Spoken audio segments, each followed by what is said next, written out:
Of we ghosties and a haunted school. Recently Oak Park Elementary celebrated its 120th year, which would have meant it was built around 1893. However, some suspect the school is even older since the existing records do not date farther back. Perhaps the anniversary is why this story feels the need to be told. Back in 1979, I was the district's first female janitor. The building, not counting its basement, is 3 stories high, and I had to clean every blessed room and restroom, lugging 32-gallon trash barrels up and down the stairs. The building has changed a lot over the years, but despite added wings, externally it reminds me of an old orphanage. In the original rooms fireplaces still stand, mosaics decorate the floors, and even the wall that spans over the stairwells. The lowest floor's windows are almost below ground level, and have what they call window wells around them. When I was given the keys for the alarm and doors, I was given this bit of advice: clean the bottom floor first. You don't want to be on that floor after dark. Well, that's pretty cryptic, but no one would give me details. The first few weeks, nothing really happened, and I grew accustomed to working in a dead building. The footsteps following me were the echo of my own steps, that weird gurgling sound, air in the pipes, things of that nature. I would arrive shortly before 3 p.m. and make my rounds testing that all the doors were locked, no kids lurking in the stairwells, and that empty classrooms were indeed empty. I would then fetch a trash barrel and carry it up to the 3rd floor and begin emptying waste bins. Since the building had twin staircases at either ends of the halls, I would come up one, then go to the lower floor via the other, double-checking the supposed locked doors on the way. I'm not a tall person and the barrel is waist-high on me. You can imagine how much fun it was to lug it up and down stairs, especially when full. It could weigh between 70 to 80 pounds. I developed a type of bumping it up and down the stairs, in order for it not to pull me down them. The echo from that sure took some getting used to. I would collect the filled barrels on the ground floor in the gym, which also served as the lunchroom for the kids. How it was ever thought I could avoid the floor after dark is beyond me. One day, I had this brainstorm that I would carry the barrel up and not only empty the waste bins, but clean the rooms as well. Just work my way to the bottom. It made total sense to me. Of course, I would still need to make another round in order to clean both stairwells, but that was no biggie, and it would reduce the number of times I had to climb all the way up. I was making great time, and when I reached the 2nd floor, having completed the 3rd, I nipped into the teacher's lounge for a quick break.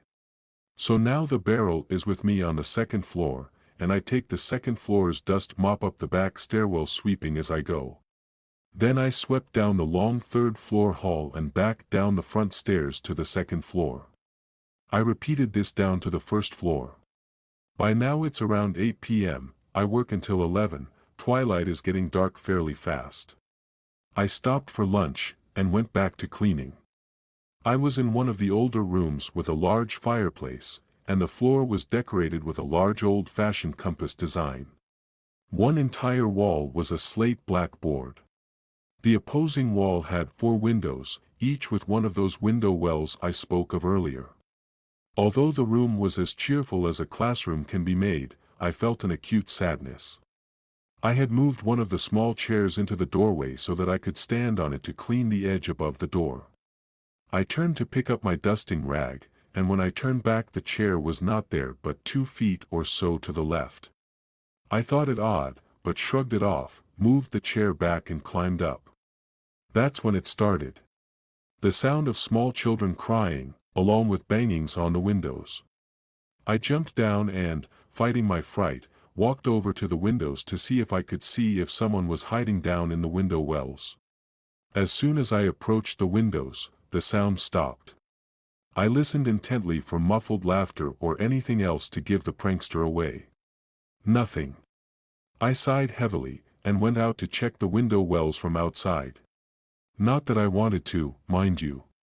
But this was part of my job, to check things like this out. I stepped out to see a squad car parked near the building. This wasn't unusual. Once word had gotten around that a lone female was working, the cops made it their business to be around as much as possible.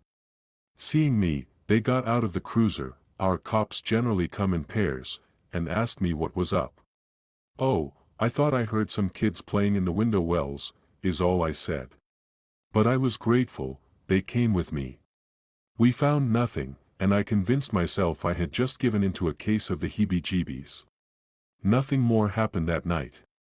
But almost every night after that I would grow sad in that room, things would get moved, and I'd hear the banging on the windows. I talked to my mom, the only person I knew wouldn't think me daft about it. She looked at me and said, "Try talking to it/them. Ask if there is something you can do." Meanwhile, summer vacation had begun, and I was now on days.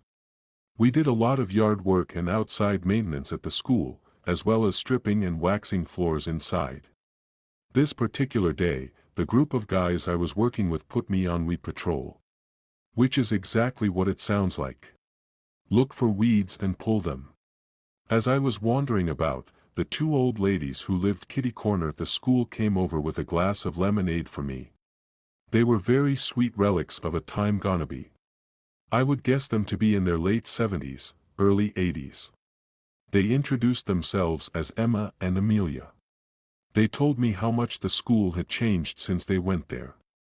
I took a leap of faith and asked them if anything bad had happened there. "Oh, my. Yes," came the reply.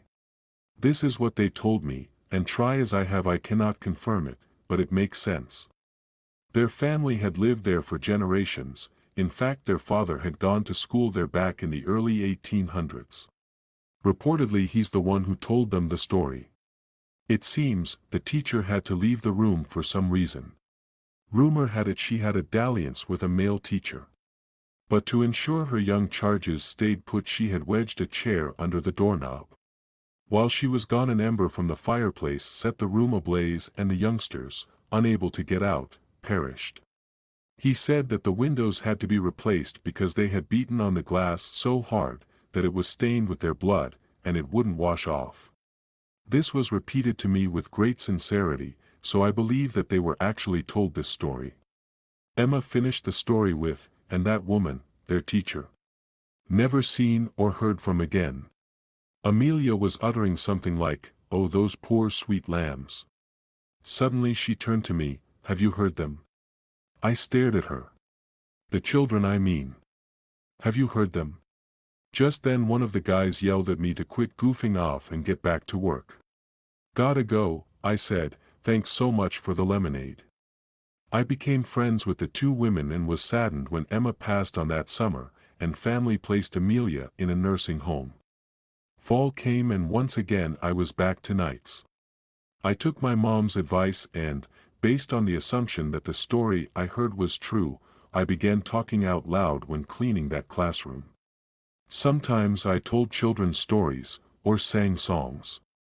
I never could keep a chair in the doorway long, and closing the door was out of the question. I am not claustrophobic, but closing that door made me feel panicky. I told the kids that I was sure their parents were waiting for them, and they were free to go. The noise lessened considerably, and I think some did. But there was one night, I was on the second floor, about to go into one of the rooms when an odd noise came from overhead. A kind of squeaking. I looked up and saw nothing. As I stepped over the threshold I heard a very loud child's voice yell, "No," and was shoved hard backwards. I actually ended up on my tush, when it sounded like all hell broke loose in that room. The overhead fixtures had given way and laid on the floor. Some hanging at weird angles propped by chairs and tables. The plaster ceiling was mere debris covering everything.